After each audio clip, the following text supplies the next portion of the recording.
Picture this. You're at a coffee shop, catching up with a friend you haven't seen in a while. Okay. The conversation's going, well, you're talking, but something feels a little off. Mm-hmm. Later, you find out this friend is on the autism spectrum. Interesting. It makes you think, how many other times has something like this happened? Right. And more importantly, how can we understand each other better? Bridge that gap. Yeah. Well, that's what we're looking at today with Eric Garcia's book, We're Not Broken. Changing the autism conversation. That scenario you just described, that's something Garcia talks about a lot. Mm-hmm.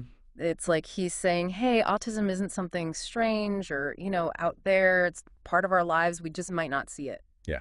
And Garcia knows what he's talking about. Right. He's autistic himself, and he shares what it's like trying to navigate a world that wasn't really made for how he thinks. And he doesn't hold back on how the media gets autism wrong. Okay. All those stereotypes? Yeah. He's really critical of the focus on vaccines and this idea that we need to find a cure for autism. Like we need to fix people when it's not even really a problem. Exactly. Garcia says we need to support people and try to understand them better. Absolutely. And that brings up something interesting. Garcia talks about these inspirational stories we see all the time. Oh, you mean like those stories where someone with autism does something amazing? Yeah, and on the surface, it seems great. Huh. But Garcia points out there's a downside. What do you mean? Well, he says by making a big deal about these accomplishments, it's like we're saying, oh, wow, it's so surprising that someone autistic could do that. Instead of asking why it's so hard for them in the first place. Yeah, exactly. It's like being amazed that an autistic person graduated college. Right. Instead of asking why our schools aren't set up to help them succeed. That's a great point. And that leads us to another thing Garcia talks about, language and how we talk about autism. He really doesn't like those labels, high functioning and low functioning. I can see how those could be a problem. Can we talk more about that? Sure. So they're harmful because they limit what people think autistic people can do. If someone's labeled low functioning, people might think, oh, they can't do much. Right. And that can be really damaging. Yeah. On the other hand, someone labeled high functioning might not get the support they need. Because people think, oh, they're doing fine. Exactly. So it's like these labels oversimplify things. Yeah. Garcia suggests using terms like high support needs and low support needs. Okay. It's about the individual's needs, not judging what they can or can't do. That sounds much better, more respectful. And Garcia also talks about identity-first language. He says autistic person is usually better than person with autism. It's like saying autism is part of who they are. Right. But he also says it's important to ask people what they prefer. So use respectful language, Yeah. but let people choose how they want to be addressed. Exactly. And that brings us to another point Garcia makes about the role of parents. Okay. Parents being advocates is super important. But Garcia says we have to listen to autistic people themselves. What do you mean? Sometimes parents' good intentions can drown out the voices of people living with autism. He gives the example of the Judge Rotenberg Center. Oh, yeah. That place still uses shock therapy on autistic people. It's scary to think about. And some of the biggest supporters of that place are parents. Wow. So even with good intentions, we can't speak for others. Right. Autistic individuals need to be the ones making decisions about their lives. Absolutely. And that leads us to another critical issue. So, Racial and gender disparities in autism diagnoses. reading. The way we diagnose autism is often based on how it looks in white males. That can lead to misdiagnosis or late diagnosis for people of color and women. And that's where that statistic we talked about earlier comes in. Right. More than half of autistic women have experienced sexual abuse. It's a horrible reminder that we need to understand autism better. And that it affects different people in different ways. Exactly. We need to be more aware. Especially across different groups of people. Yes. And this brings us to the heart of Garcia's message. Okay. Shifting our focus from cure to support. So instead of trying to fix autism, Yeah. we should be trying to support autistic people. That's right. Garcia wants a world where normal isn't just one thing, but a whole range of experiences. So it's not about making autistic people more like everyone else. No, it's about valuing how they are. And Garcia says one simple thing can make a big difference. What's that? Ask autistic people what they need. Don't assume we know what's best. Right. Listen to them. He also says to remember that autistic people might communicate differently. So pay attention to more than just words. Exactly, like body language and how they act. It's about meeting people where they are. And valuing them for who they are.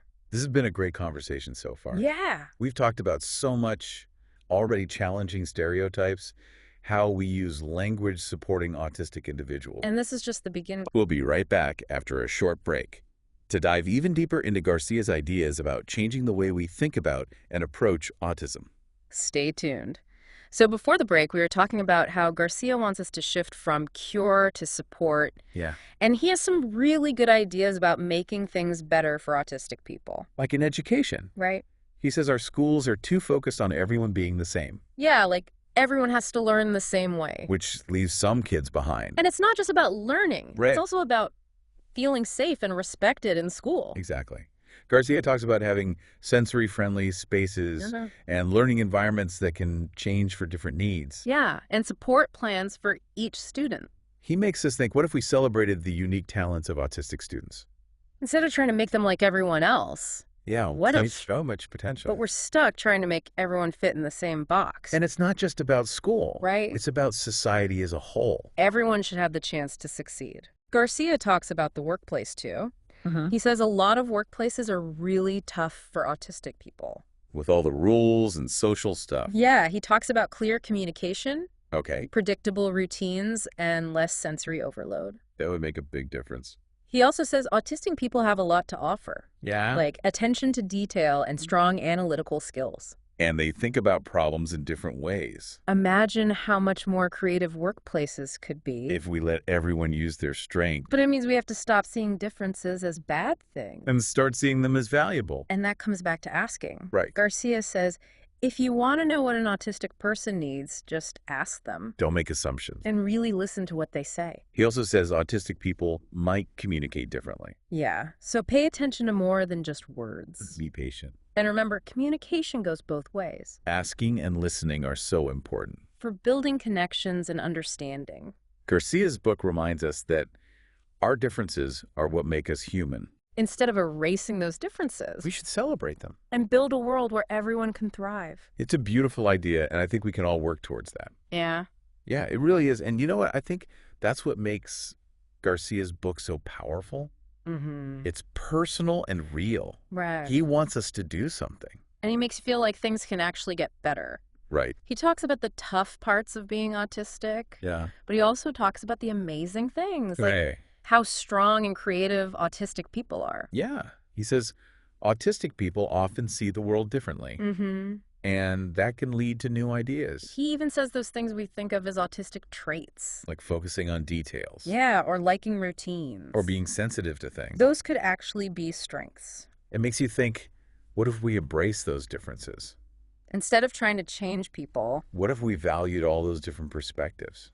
that would be amazing, wouldn't it? Yeah. And I think that's what Garcia wants us to see. He wants us to go beyond just accepting people To really appreciating them. and valuing what makes them unique. And it starts with listening Yeah, and learning. and questioning what we think we know. Garcia says we should listen to autistic people Read what they write. and talk to them. We don't have all the answers. And we can learn so much from each other. It's okay to not understand everything. And to ask questions. We're all learning together.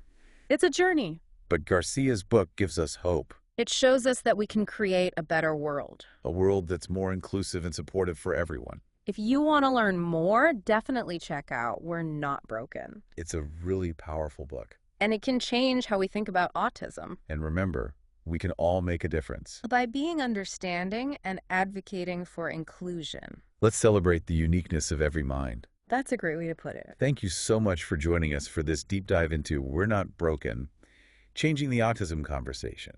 It's been a pleasure. We hope you found it insightful and that it gave you a lot to think about.